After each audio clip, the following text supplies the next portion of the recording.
Welcome to RPG Community College. Today I have a build guide for a poison-based blade Vortex Pathfinder.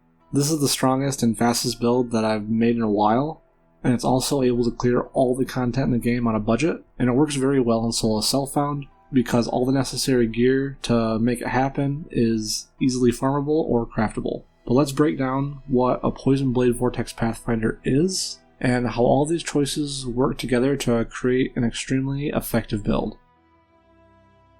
Poison is an ailment that deals chaos damage over time. Only physical damage and chaos damage from hits can inflict poison if you have a chance to poison.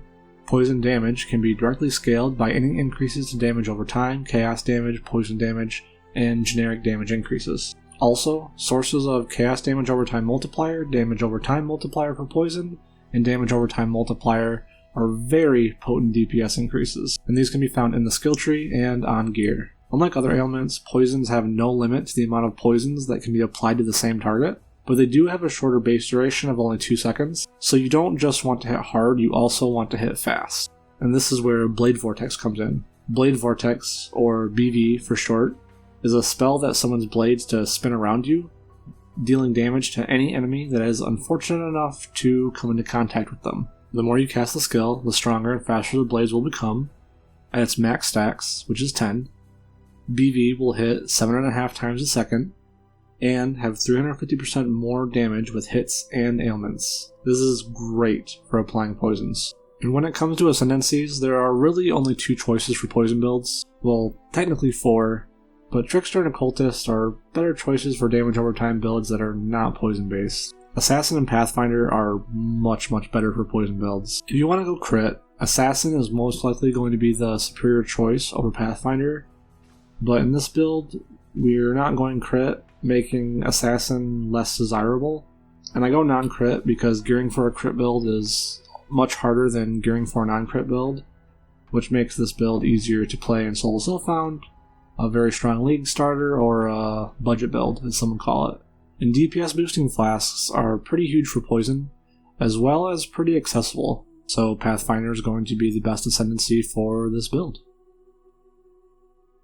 I support BV with Unleash, Energy Shield Leech, Poison, Deadly Ailments, and Bile Toxins. Unleash makes sustaining BV stacks almost trivial, and it makes it so you have to cast BV a lot less to maintain 10 stacks, making clear speed a lot faster. Poison, Deadly Ailments, and Bile Toxins is going to boost your poison DPS, and Energy Shield Leech increases the damage of BV and the poison it applies, and more so if you're leeching Energy Shield, which we always are despite being a life build. I also use a Herald of Agony supported with Withering Touch, faster attacks, and Blind. Blind is a free support and provides a nice defensive debuff to help keep you alive. And Withering Touch makes our Scorpion apply Wither on hit, and faster attacks makes this more frequent. This does increase the mana reservation quite a bit, but you don't really need that much mana for the build to function. You only need around 100 or 150 unreserved mana, and that's going to be fine. If I had a level 3 Enlighten, I would try to fit Aspect of the Spider into the build and drop all the supports from Herald of Agony, but I do not have a level 3 Enlighten yet. I also reserve Malevolence Aura, because it provides a more multiplier to our damage over time. Plague Bearer is another great skill to incorporate into the build. This is a new skill added in 3.8 that stores a portion of the poison damage that you deal so you can unleash it later. When you unleash the stored poison damage, it deals a fixed amount of damage that cannot be scaled through support gems. The only way to scale its damage is to debuff your enemies with reduced cast resistance or increased damage taken. So I just support the skill with increased AoE and a level 1 Arcane Surge for a little more cast speed and mana regen. I also throw Blood Rage in there just so every time I activated it, I trigger Arcane Surge as well. The degen of Blood Rage also removes our energy shield, so every time we hit a monster we are considered to be leeching energy shield, even though the degen is stronger than the leech that is trying to recover it, making the energy shield leech support in our BV very effective. Withering Step is another great gem to throw in that doesn't really need to be supported by anything. It instantly applies 6 stacks of Withered onto enemies, increasing our DPS by a ton, while also giving you elusive and phasing. Activating Plague Bearer, then Withering Step is a great way to kill a lot of enemies very quickly. For my movement skill, I use Shield Charge linked with faster attacks and Fortify, A lot of the poison nodes I grab in the skill tree also have increased attack speed, making shield charge feel really smooth, and Nature's Adrenaline from the Pathfinder Ascendancy makes shield charge even better to use. I also use dash to move up and down ledges and across gaps, but flame dash would be better because it has more range, but it was just such a non-issue to me, I just never took the time to recolor my sockets to replace it. I use a cast when damage taken setup as well. I throw in Steel Skin, Enfeeble, and Summon Chaos Golem. Steel Skin is super useful for not dying to getting unlucky with evasion and dodge. If you take one massive hit, Steel Skin will proc and help mitigate damage, hopefully giving you enough time to recover your HP before you die. An Enfeeble and a Chaos Golem makes monsters deal less damage if they are able to hit you. I'm not going to go over every piece of gear I have, but I will give you a checklist of things you're going to need to be getting from your gear. And this is a life build, so getting life on every piece of gear is obviously something you should do, along with capping your resistances.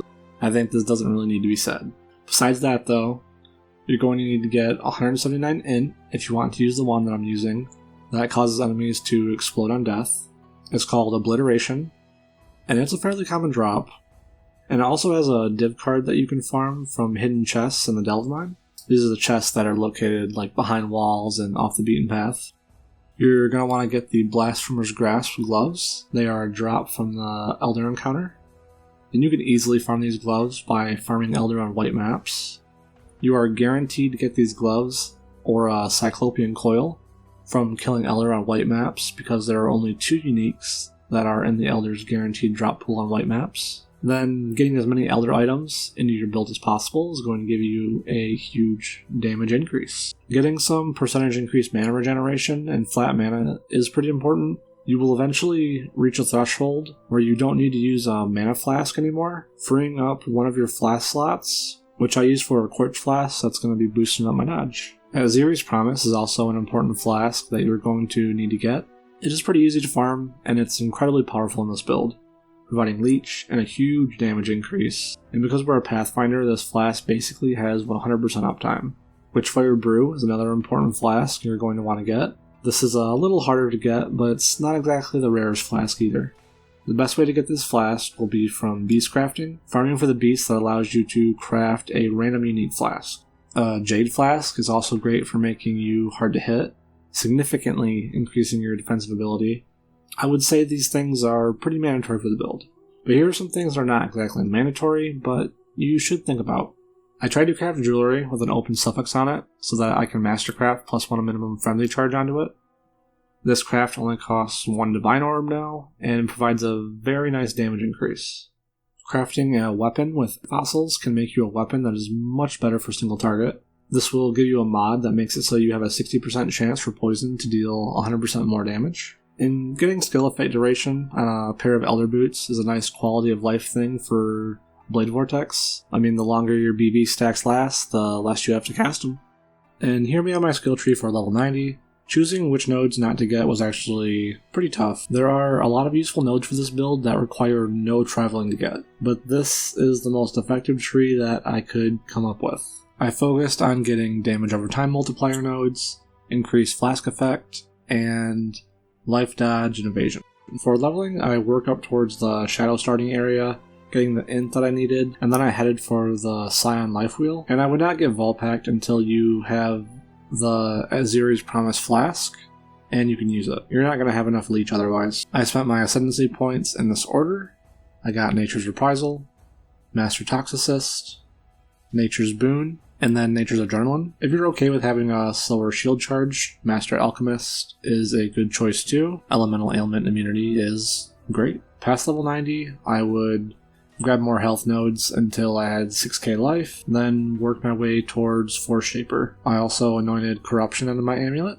If you don't have the oils for that, Silent Step is going to be a good choice too. That's going to be all for the video. I hope you learned a thing or two, and if you'd like to continue your education, enrollment is free. All you have to do is like and subscribe.